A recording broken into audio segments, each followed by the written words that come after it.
இந்த 4 பெரிய நாடுகளுக்குள் நடுப்பகுதி ஒரு பகுதி உண்டு. அந்த பிரதேசத்துக்கு நடுநாடு என்று பெயர்.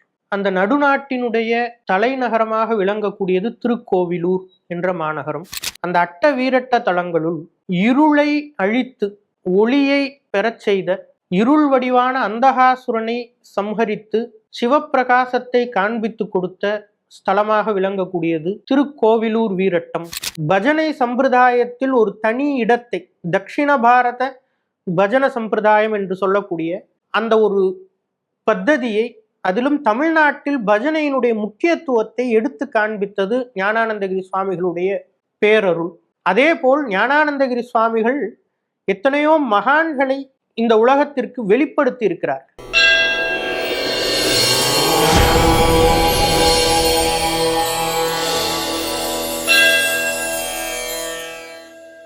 शरणागत दीनार्थ परित्राण परायणे सर्वस्यार्ति हरे देवी नारायणि नमोस्तुते.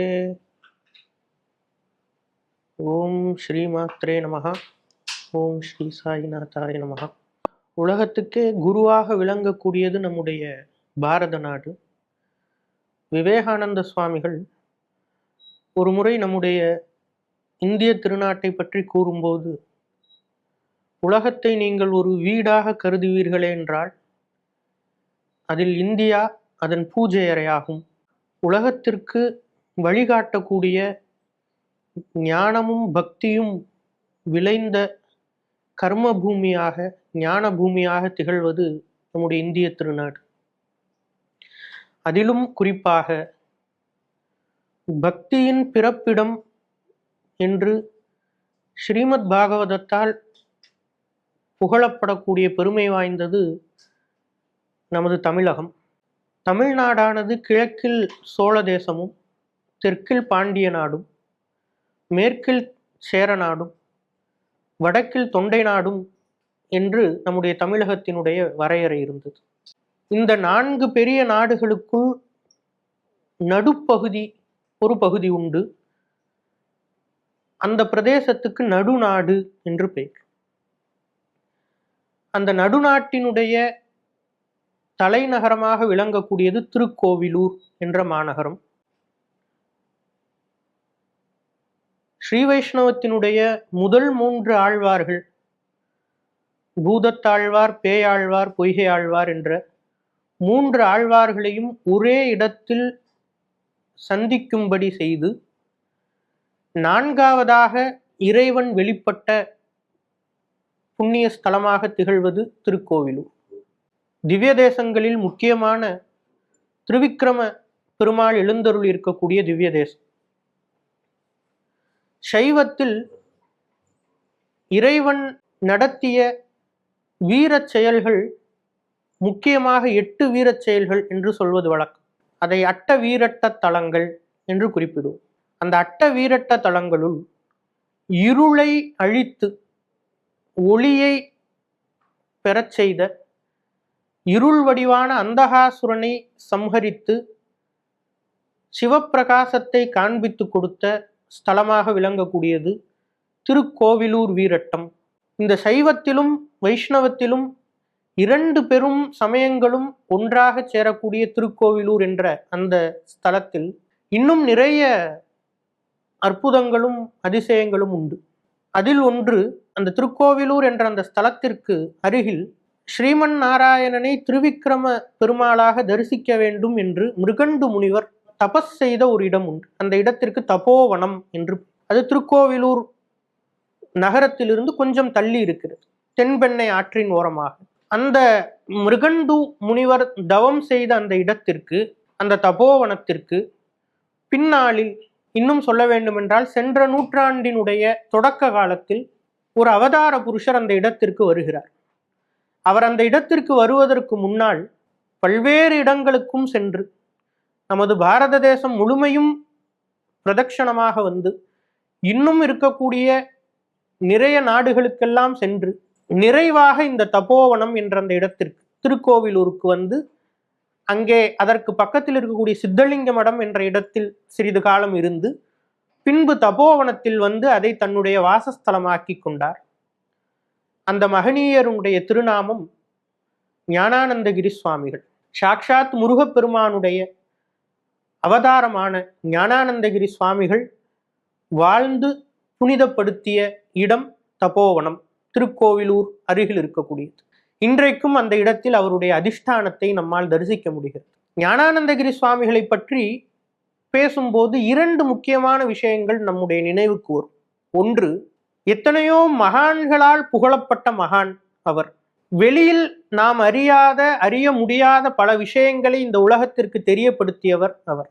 அதற்கெல்லாம் மேலாக இன்றைக்கு நாம் சொல்லக்கூடிய தமிழ்நாட்டுக்கென்று பஜனை சம்பிரதாயத்தில் ஒரு தனி இடத்தை, தட்சிண பாரத பஜன சம்பிரதாயம் என்று சொல்லக்கூடிய அந்த ஒரு பத்ததியை, அதிலும் தமிழ்நாட்டில் பஜனையினுடைய முக்கியத்துவத்தை எடுத்து காண்பித்தது ஞானானந்தகிரி சுவாமிகளுடைய பேரருள்.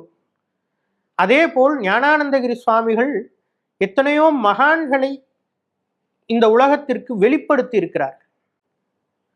கசவனம்பட்டி சுவாமிகள், மாயம்மா, இவர்களெல்லாம் வெளியே தெரியாமல் இருந்தபோது ஞானானந்தகிரி சுவாமிகள் தான் அவர்களை வெளிப்படுத்தினார்.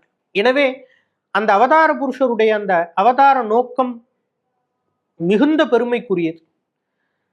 ஞானானந்தகிரி சுவாமிகள் அவ்வாறு தபோவனத்தில் எழுந்தருள் இருக்கும் போது நிறைய மகான்கள் அவரை தரிசிக்க வருவதுண்டு. நிறைய மகான்கள் எங்கெங்கிருந்தெல்லாம் வருவார், வந்து ஞானானந்தகிரி சுவாமிகளை தரிசிப்பார். அப்படி ஒரு நாள் கேரள மாநிலம் பாலக்காட்டுக்கு அருகில் இருக்கக்கூடிய நொச்சூர் என்ற ஒரு கிராமம், அந்த கிராமத்தில் இருந்து ஒரு மகான், அவருடைய திருநாமம் சிவயோகி சித்தானந்த சுவாமிகள். அந்த மகான் தபோவனத்திற்கு வந்து ஞானானந்த பெருமானை தரிசிப்பதற்காக வந்தார். அப்படி அவர் வந்தபோது ஞானானந்தகிரி சுவாமிகளை தரிசித்து விட்டு அவரிடத்தில் ஒரு ஓலைச்சுவடி ஒன்று இருந்தது. அது அவர்களுடைய நொச்சூர் கிராமத்தில் பழங்காலம் தொட்டு இருக்கக்கூடிய ஒரு ஓலைச்சுவடி. ஆனால் அது பிற்காலத்தில் அதை சரியாக யாரும் கவனிக்கவில்லை. எனவே அது தேவையற்ற பொருளாக பார்க்கப்பட்டது. ஆனால் சிவயோகி சித்தானந்த சுவாமிகள் கையில் அந்த ஓலைச்சுவடி கிடைத்தவுடன் அதில் இருக்கக்கூடிய விஷயங்களை எல்லாம் படித்து பார்த்து விட்டு வியந்து போய் அவர் ஞானானந்தகிரி சுவாமிகளை தரிசிக்க தபோவனம் வந்தபோது அந்த ஓலைச்சுவடியை கொண்டு வந்து ஞானானந்தகிரி சுவாமிகளிடம் கொடுக்கிறார். அப்பொழுதுதான் அந்த ஓலைச்சுவடியுடைய பெருமை இந்த உலகத்திற்கு தெரிய வந்தது. என்ன விஷயம் என்றால், ஞானானந்தர் அதை வாங்கி கொண்டு அந்த ஓலைச்சுவடி சாக்ஷாத் அகஸ்திய மகரிஷிகளால் எழுதப்பட்டது என்ற ஒரு குறிப்பை கொடுக்கிறார். அதில் இருக்கக்கூடிய பாடல்கள் எல்லாம் மிகவும் எளிமையாக, அதே நேரத்தில் மிகவும் அபூர்வமாகவும் இருக்கிறது. மிகவும் எளிமையாக எல்லா மக்களும் பாடக்கூடிய பாடல்கள், ஆனால் அதே நேரத்தில் அதில் இருக்கக்கூடிய கருத்துக்கள் எல்லாம் மிகவும் அபூர்வமாக இருக்கிறது. இதை பார்த்து எல்லோரும் வியந்து போகிறார்கள். அப்பொழுது ஞானானந்தகிரி சுவாமிகள் இது அகஸ்தியரால் இயற்றப்பட்ட ஓலைச்சுவடி என்று கூறுகிறார். அதில் இருக்கக்கூடிய விஷயங்களை எல்லாம் எடுத்து தொகுத்து தபோவனத்தின் மூலமாக புத்தகங்களாக வெளியிடப்படுகிறது. அதில் இருக்கக்கூடிய எத்தனையோ பாடல்கள் இன்று பிரபலமாக பாடப்படுகின்றன. உதாரணத்திற்கு பிரபோ கணபதே என்று பாடக்கூடிய பாடலாக இருக்கட்டும், ஸ்ரீசக்கரராஜ சிம்ஹாசனேஸ்வரி என்று மிக பிரபலமாக பாடக்கூடிய பாடலாக இருக்கட்டும், இந்த பாடல்கள் எல்லாம் அந்த ஓலைச்சுவடியில் இருந்தவை. எனவே அதனுடைய பெருமையை ஞானானந்தகிரி சுவாமிகள் மக்களுக்கு மிக விரிவாக எடுத்து சொல்கிறார்கள். பின்பு அது புத்தகமாக வெளியிடப்படுகிறது. அந்த ஓலைச்சுவடியில் ஞானானந்தகிரி சுவாமிகள் குறிப்பிட்டு, அந்த ஸ்தோத்திரத்தை குறிப்பிட்டு, முருகப்பெருமான் சூரபத்மாதியர்களை சம்ஹாரம் செய்வதற்காக ஜெயந்திபுரம் என்று சொல்லக்கூடிய திருச்செந்தூருக்கு எழுந்தருளி அங்கே சூரபத்மாசுரன், தாரகாசுரன், சிம்ஹமுகாசுரன் எல்லாரையும் சம்ஹரிக்கிறார். அப்படி சம்ஹரிக்கக்கூடிய அந்த காலத்தில் தன்னுடைய அன்னையினுடைய ஆசீர்வாதத்தை, அம்பாளுடைய ஆசீர்வாதத்தை அவர் பெற்றுக்கொண்டு இந்த சம்ஹாரம் நிகழ்கிறது, சூரசம்ஹாரம் நிகழ்கிறது. அந்த நிலையில் அம்பாளுடைய சொரூபமாக முருகப்பெருமானுக்கு வேல் கிடைக்கிறது. வேல் என்பது சாக்ஷாத் அம்பாளுடைய சொரூபம். அன்னையானவள் மகனுக்கு உதவி செய்வதற்காக தன்னையே வேலாக மாற்றி முருகப்பெருமானுடைய கரங்களில் கொடுக்கிறாள். அந்த வேலாயுதத்தால் சூரசம்ஹாரம் நிகழ்கிறது. வேல் என்பது ஞானத்தினுடைய அடையாளம். சூரசம்ஹாரம் என்பது அஞ்ஞானத்தை வென்று ஞானம் தன்னை நிலைநாட்டி கொண்ட ஒரு பெருமை மிகுந்த சம்பவம்.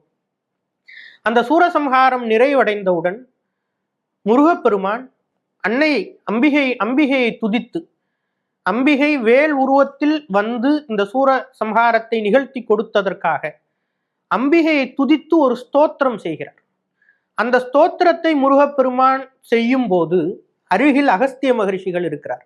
முருகப்பெருமான் செய்த அந்த ஸ்தோத்திரத்தை அப்படியே அகஸ்தியர் உள்வாங்கிக் கொள்கிறார். அதை தன்னுடைய சுவடியில் அகஸ்தியர் நமக்காக வெளிப்படுத்தி காண்பார். அது என்ன ஸ்தோத்திரம் என்றால் அதுதான் லலிதா நவரத்ன மாலை என்ற ஸ்தோத்திரம். சூரசம்ஹாரம் நிறைவடைந்தவுடன் முருகப்பெருமான் அம்பாளை குறித்து பாடிய ஸ்தோத்திரம். அதை முதலில் பெற்றுக்கொண்டவர் அகஸ்தியர். அதை நமக்கு அவர் ஓலைச்சுவடியில் எழுதி கொடுத்தார். அந்த ஓலைச்சுவடி நொச்சூரில் இருக்கக்கூடிய சிவயோகி சித்தானந்த சுவாமிகளுடைய கையில் கிடைத்து அவர்கள் தபோவனத்திற்கு வந்து ஞானானந்தகிரி சுவாமிகளிடம் அந்த ஓலைச்சுவடியை ஒப்படைக்க அந்த ஓலைச்சுவடியில் இருந்த விஷயங்களை எல்லாம் ஞானானந்தகிரி சுவாமிகள் தன்னுடைய குரு அருளால் நமக்கு வெளிப்படுத்தி கொடுத்திருக்கு. அப்படித்தான் இந்த லலிதா நவரத்ன மாலை என்ற இந்த ஸ்தோத்திரம் நமக்கு முதலாக கிடைத்தது. அப்படிப்பட்ட அந்த லலிதா நவரத்ன மாலையை பற்றி நாம் தொடர்ந்து மேலும் சிந்திப்போம்.